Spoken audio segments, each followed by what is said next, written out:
Hello बच्चों, स्वागत है आप सभी का आपके अपने YouTube channel Shri Ram classes में। और आज की इस वीडियो में हम बात करेंगे कक्षा 8 हिंदी का जो प्रथम टेस्ट है उसके इंपॉर्टेंट क्वेश्चन की इस वीडियो में हम चर्चा करेंगे। जो 8th क्लास का जो आपके फर्स्ट टेस्ट होगा उसमें हिंदी के कौन कौन से क्वेश्चन इंपॉर्टेंट है वो इस वीडियो में हम डिस्कस करने वाले हैं। तो ये आपका जो नया सिलेबस है उसके अनुसार आपका पहला पार्ट है। अगर आपके पास में पुरानी किताब है तो ये आपके दूसरे नंबर का पार्ट होगा। तो पहले पार्ट का जो नाम है आपकी लाख की चूड़ियाँ, नया सिलेबस में ये पहला पार्ट है और पुरानी किताब है अगर आप पास में तो ये आपके दूसरा पार्ट है। तो पहला पार्ट जो ध्वनि वाला था वो हट गया है, तो ये आपका लाख की चूड़ियाँ वाला पार्ट अब आपका पहला बन गया है।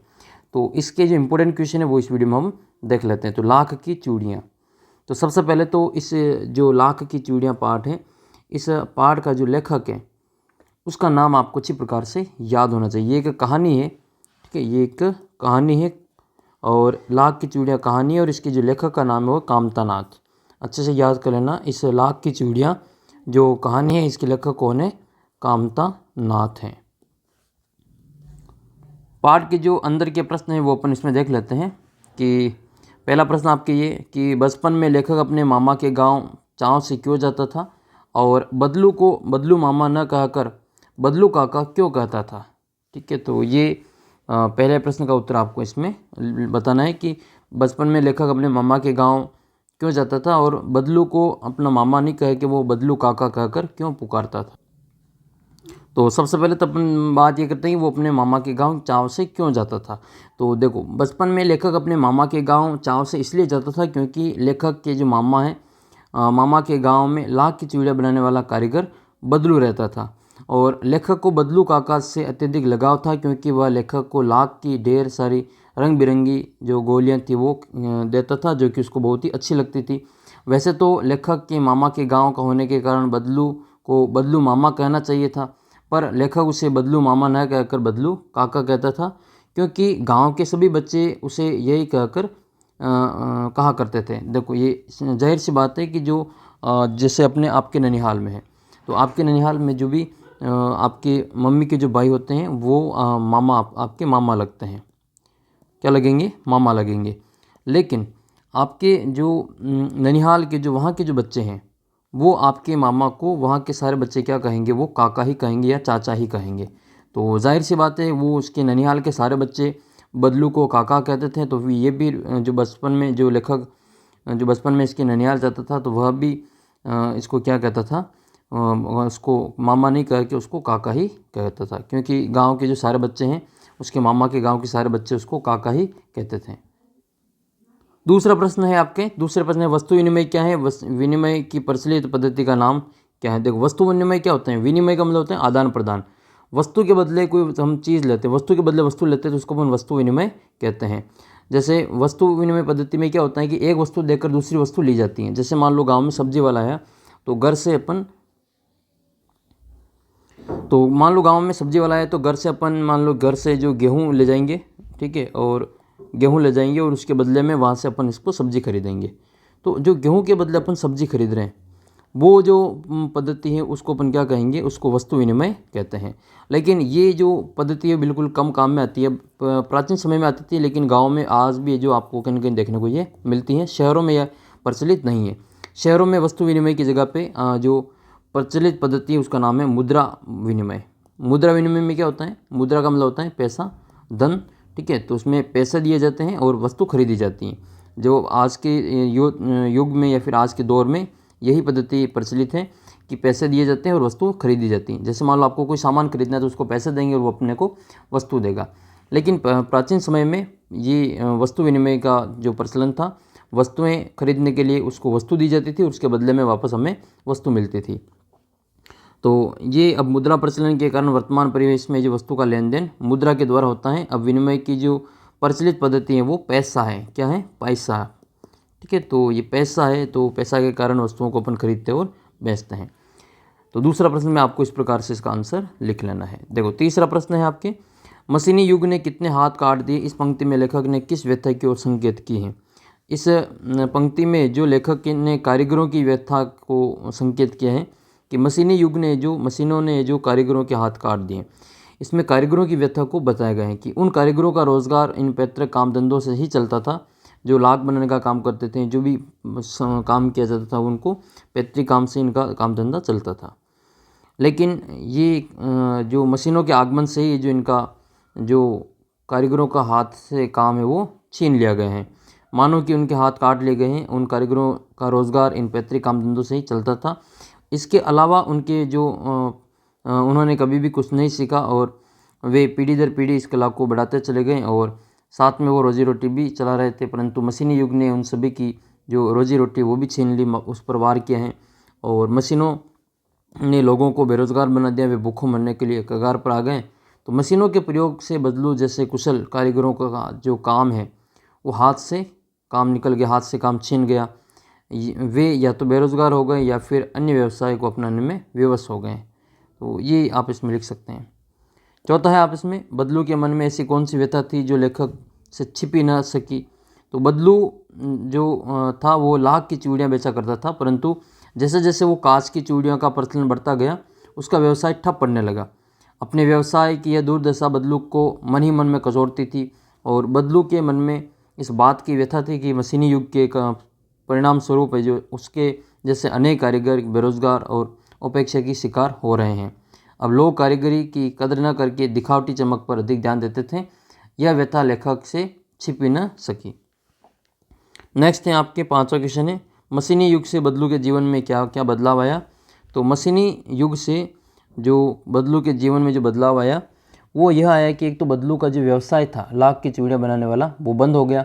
वह बेरोजगार हो गया। काम न करने से उसका शरीर भी ढल गया और उसके हाथों माथे पर नसें उभर आई और वह बीमार और चिंतित रहने लगा।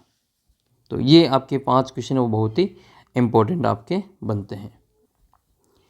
इसी पार्ट में आपके जो संज्ञा का इसमें वर्णन किया गया है। संज्ञा, तो संज्ञा क्या होती है? संज्ञा क्या होती है? संज्ञा को आप अच्छे से याद कर लेना। संज्ञा की परिभाषा है किसी भी व्यक्ति, स्थान, वस्तु, विचार अथवा भाव को संज्ञा कहते हैं। संज्ञा को 3 भेदों में बांटा गया है।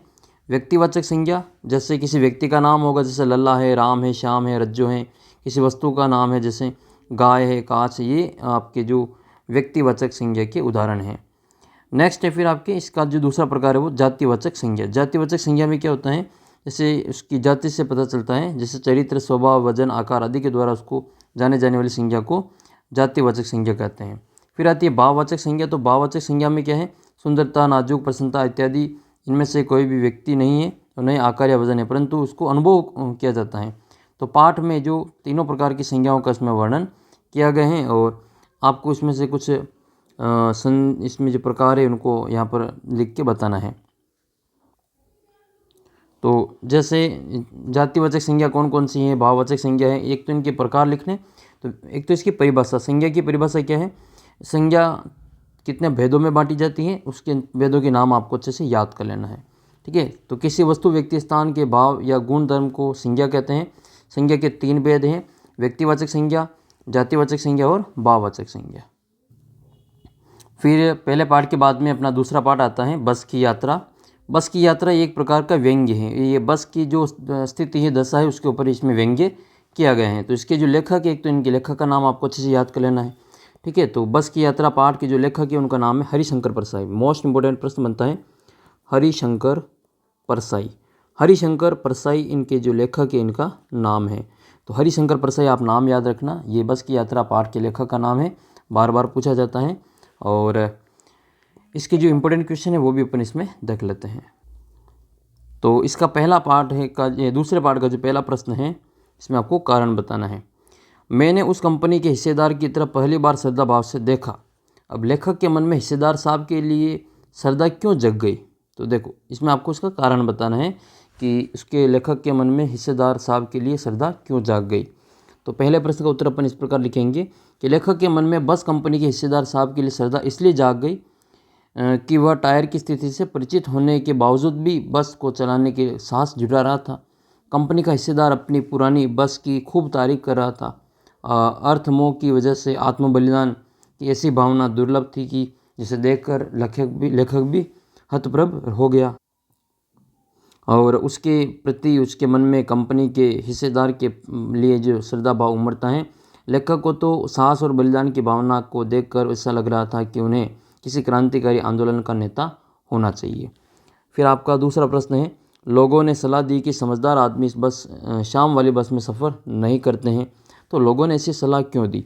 कि लोगों ने सलाह दी कि समझदार आदमी जो होता है वो इस शाम वाली बस में सफ़र नहीं करते हैं। तो आपको कारण बताना है कि लोगों ने ऐसी सलाह क्यों दी। देखो, सभी को पता है कि जो लोगों ने लेखक को यह सलाह इसलिए दी क्योंकि वे जानते हैं कि बस की जो हालत थी वो बहुत ही ख़राब थी और बस का कोई भरोसा नहीं था कि कब और कहाँ रुक जाए, और इसके ठीक होने की संभावना भी बहुत कम थी। शाम बीतते बीतते ही रात हो जाती है और रात में रास्ते में कहाँ बितानी पड़ जाए कुछ पता नहीं रहता था।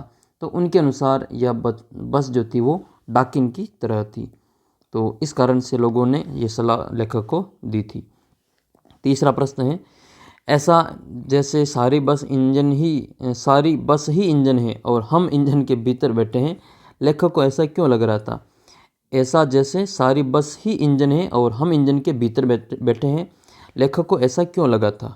ठीक है, लेखक को ऐसा क्यों लगा था? तो देखो, ऐसा जैसे सारी बस ही इंजन है और हम इंजन के भीतर बैठे हैं, लेखक को ऐसा इसलिए लगा क्योंकि जब बस चालक ने इंजन को स्टार्ट किया तो उस समय बस के इंजन में कंपन होना चाहिए था, पर यहाँ तो पूरी बस ही झनझनाने लगी थी और लेखक को ऐसा लगा कि पूरी बस ही जो इंजन है मानो वह बस के भीतर न बैठकर इंजन के भीतर बैठा हुआ है। अर्थात इंजन के स्टार्ट होने पर इंजन के जो पुर्जे की भांति पूरी बस है जो यात्री हिल रहे थे और पूरी बस के कंपन हो रहा था। यहाँ तक कि खिड़कियाँ के कांच भी पूरे शीशे शोर से हिल रहे थे। तो ये आप इसमें लिख सकते हैं। चौथा क्वेश्चन आपके, गजब हो गया, ऐसी बस अपने आप चलती है, लेखक को यह सुनकर हैरानी क्यों हुई? देखो, गजब हो गया, यह बस अपने आप चलती हैं, लेखक को यह सुनकर हैरानी इसलिए हुई, बस की जो वर्तमान स्थिति को देखते हुए उनके मन में आश्चर्य हुआ था। तो बस की जो वर्तमान स्थिति है, जो करंट स्थिति थी, उसको देखते हुए, तो वर्तमान स्थिति को देखते हुए ऐसा लगा कि देखने से लग नहीं रहा था कि बस चलती भी होगी, परंतु जब लेखक ने बस के हिस्सेदार से पूछा तो कहा कि चलेगी ही नहीं, अपने आप चलेगी। इस बात को सुनकर जो लेखक हैरान हो गया। लेखक ने जब पूछा कि बस चलेगी कि नहीं चलेगी, तो उसने कहा कि चलेगी ही नहीं, ये तो अपने आप चलेगी। तो फिर जो ये सुनकर जो लेखक को बहुत ही हैरानी हुई। नेक्स्ट क्वेश्चन है क्वेश्चन नंबर 5। क्वेश्चन नंबर 5 है, मैं हर पेड़ को अपना दुश्मन समझ रहा था, लेखक पेड़ों को दुश्मन क्यों समझ रहा था? देखो, इसमें जो बस की जर्जर अवस्था से लेखक को ऐसा महसूस हो रहा था कि बस की जो स्टीयरिंग है वो कहीं टूट सकती है, ब्रेक फेल हो सकता है, और ऐसे में लेखक को डर लग रहा था कि कहीं उसकी बस किसी पेड़ से टकरा न जाए। एक पेड़ निकल जाने पर वह दूसरे पेड़ का इंतज़ार करता था कि कहीं इस पेड़ से न टकरा जाए। इसी वजह से लेखक को हर पेड़ अपना दुश्मन लग रहा था कि न जाने कब बस की जो स्टीयरिंग है वो फेल हो जाए या टूट हो जाए, ब्रेक फेल हो जाए और वह पेड़ से टकरा जाए और बस अनियंत्रित होकर पलट भी सकती हैं। तो ये इसमें कारण आप बता सकते। नेक्स्ट है पाठ से आगे। ये पाठ से आगे हैं, तो इसमें आपको एक प्रश्न दिया गया है, सविनय अवज्ञा आंदोलन किसके नेतृत्व में, किस उद्देश्य से और कब हुआ था? तो सविनय अवज्ञा जो आंदोलन है वो आपके 1930 में होता है। कब होता है? 1930 में होता है। और ये सविनय अवज्ञा आंदोलन जो है वो सरकारी आदेशों की पालना न करने के लिए किया गया था। सविनय अवज्ञा आंदोलन ये सरकारी आदेशों की जो पालना है वो न करने के लिए किया गया था। इसमें अंग्रेजी सरकार के साथ सहयोग न करने की भावना थी। लेखक ने सविनय अवज्ञा आंदोलन का जो यहाँ पे वर्णन किया है वो बस के संदर्भ में किया है। अगला पार्ट है आपका है दीवानों की हस्ती। ये तीसरा पार्ट है, नए किताब में आपके तीसरा पार्ट है और पुरानी किताब में आपका चौथा पार्ट है। तो दीवानों की हस्ती, एक तो इस जो कविता है इसकी, ये कविता है, इसके आपको जो कवि है इसका नाम आपको याद रखना है, ठीक है। तो इसमें कवि का नाम क्या है? भगवती चरण वर्मा। कवि का नाम क्या है इसमें? भगवती चरण वर्मा, ये इनके कवि का नाम है, ये आप याद रखें। भगवती चरण वर्मा दीवानों की हस्ती कविता के कवि हैं। तो ये बात आपको अच्छी प्रकार से याद कर लेनी है। फिर आपको इसके जो इम्पोर्टेंट क्वेश्चन है वो अपन इसमें डिस्कस कर लेते हैं। ये कविता तो आपको अच्छी प्रकार से याद होगी कि हम दीवानों की क्या हस्ती हैं, आज यहाँ कल वहाँ चलें, मस्ती का आलम साथ चला, हम धूल उड़ाते यहाँ चले। ये कविता तो आपको पूरी अच्छी प्रकार से याद होगी। तो इसमें कविता के माध्यम से जो प्रश्न पूछे गए हैं इनको अपन यहाँ पे पहले देख लेते हैं। पहला प्रश्न आपके सामने इस प्रकार से है कि कवि ने अपने आप आने को उल्लास और जाने को आंसू बनकर बह जाना क्यों कहा? देखो, कवि की जो बेफिक्र जो जीवन है वो बेफिक्री भरा जीवन जीने वाला व्यक्ति है। ठीक है। और कवि ने अपने आने का उल्लास इसलिए कहा क्योंकि वह जहाँ भी जाता है वहाँ मस्ती का आलम लेकर जाता है, उससे मिलकर लोगों का मन प्रसन्न हो जाता है। पर जब वह उस स्थान को छोड़कर आगे जाता है तो वहाँ के लोगों को बहुत दुख होता है। विदाई के क्षणों में उसकी आंखों में आंसू बह निकलते हैं। इसलिए आने को उल्लास कहता है और जाने को आंसू बहकर बह जाना कहता है कवि। अगला प्रश्न है दूसरा प्रश्न है कि भिखमंगों की दुनिया में बेरों को प्यार लुटाने वाला कवि ऐसा क्यों कहता है कि वह अपने हृदय की पर असफलता का एक निशान बार की तरह लेकर जा रहा है? क्या वह निराश है या प्रसन्न है? तो कवि जो है वो यहाँ भिखमंगों की दुनिया से कवि का मतलब है कि दुनिया केवल लेना जानती है, उसको देना नहीं जानती है। कवि ने भी इस दुनिया को प्यार दिया पर इसके बदले में उसको वापस प्यार नहीं मिला जिसकी वह आशा करता था। कवि निराश है, वह समझता है कि प्यार और खुशियाँ लोगों के जीवन में भरने में असफल रहा। दुनिया अभी भी सांसारिक विषयों में उलझी हुई है, इससे लगता है कि कवि निराश हैं। नेक्स्ट जो क्वेश्चन है क्वेश्चन नंबर आपके 3। क्वेश्चन नंबर 3 है कविता में ऐसी कौन सी बात है जो आपको बहुत अच्छी लगी? तो देखो कविता में जो अच्छी लगी बात वो ये है कि कविता में कवि का जीवन के प्रति जो दृष्टिकोण है बहुत अच्छा था। कवि कहता है कि हम सबके सुख दुख एक हैं, हमें एक साथ इन सुखों और दुखों को भोगना पड़ता है, हमें दोनों ही परिस्थितियों का सामना समान भाव से करना चाहिए और ऐसी दृष्टिकोण रखने वाला व्यक्ति ही सदा सुखी रह सकता है। विशेष तौर पर इसमें बेफिक्र और मस्त जीवन जीते हुए दूसरों की खुशियों का भी ध्यान रखने का संदेश इसमें दिया गया है। नेक्स्ट जो आपके अगला पार्ट है पार्ट नंबर 4, चौथा पार्ट है भगवान के डाकिए। और पुरानी किताब में ये जो आपके छठा पार्ट है, नई किताब में ये चौथा पार्ट है, पुरानी किताब में ये छठा पार्ट है। तो नई किताब के अनुसार ये चौथा पार्ट है, नए सिलेबस के अनुसार। तो एक तो आपको भगवान के डाकिए जो पार्ट है ये कविता है, पार्ट नहीं ये कविता है। तो इस कविता का जो लेखक है वो आपको अच्छे से याद होना चाहिए। कविता के लेखक का नाम है रामधारी सिंह दिनकर, रामधारी सिंह दिनकर, ये इस कविता के लेखक कवि का नाम है। तो आइए इसके जो इम्पोर्टेंट क्वेश्चन है वो अपन पहले इसमें देख लेते हैं। देखो कविता से जो महत्वपूर्ण प्रश्न आते हैं वो ये है। पहला प्रश्न, कवि ने पक्षी और बादल को भगवान की डाकिए क्यों बताया? स्पष्ट कीजिए। तो कवि ने जो पक्षी और बादल को भगवान का डाकिया क्यों कहा? तो देखो कवि ने पक्षी और बादल को भगवान का डाकिया इसलिए कहा क्योंकि जिस प्रकार डाकिया संदेश लाता है, संदेश लाने का काम करता है, उसी प्रकार जो पक्षी और बादल होते हैं वो भी भगवान का जो संदेश है वो हम तक पहुंचाने का काम करते हैं। और उनके द्वारा जो लाए गए संदेश हैं वो हमें भले ही समझ ना पाएँ, लेकिन जो पेड़ पौधे हैं, पानी है, पहाड़ है, वो उसको भली भांति से समझ लेते हैं और पढ़ लेते हैं। जिस प्रकार जो बादल और पक्षी दूसरे देश में जाकर भी भेदभाव नहीं करते हैं, उसी तरह हमें भी आचरण करना चाहिए। वास्तव में इसका जो संदेश किसी व्यक्ति विशेष के लिए ना होकर ये पूरे संसार के लिए होता है, जो कि विश्व बंधुता की भावना का प्रतीक होता है। अगला जो प्रश्न है आपके क्वेश्चन नंबर 2, पक्षी और बादल द्वारा लाई गई चिट्ठियों को कौन कौन पढ़ पाते हैं सोचकर लिखिए। तो अभी अपने ऊपर चर्चा की थी, पक्षी और जो बादल है उनके द्वारा लाई गई चिट्ठियों को कौन पढ़ पाता है? तो पक्षी और बादल द्वारा लाई गई चिट्ठियों को जो प्राकृतिक उपादान है, प्राकृतिक उपादान में कौन कौन आते हैं? एक तो पेड़ पौधे आते हैं, पेड़ पौधे, एक तो उनको पेड़ पौधे पढ़ सकते हैं या समझ सकते हैं। इसके अलावा पानी और पहाड़, ये चीज़ें जो उसमें उनके द्वारा लाई गई चिट्ठियों को पढ़ पाते हैं, लेकिन मनुष्य इनको नहीं पढ़ पाता है। अगला प्रश्न आपके, निम्न पंक्तियों का भाव स्पष्ट कीजिए। तो ये इतने इम्पोर्टेंट आपके है नहीं। फिर आपका जो अगला प्रश्न ये है कि पक्षी और बादल की चिट्ठियों में पेड़ पौधे, पानी और पहाड़ क्या पढ़ पाते हैं? तो पक्षी और जो बादल की जो चिट्ठियाँ हैं उनको भगवान का डाकिया कहा है। किसने कहा? तो कवि ने कहा है कि जिस प्रकार डाकिये जो संदेश लाने का काम करते हैं, उसी प्रकार है जो पक्षी और बादल भी भगवान का संदेश लाने का काम करते हैं।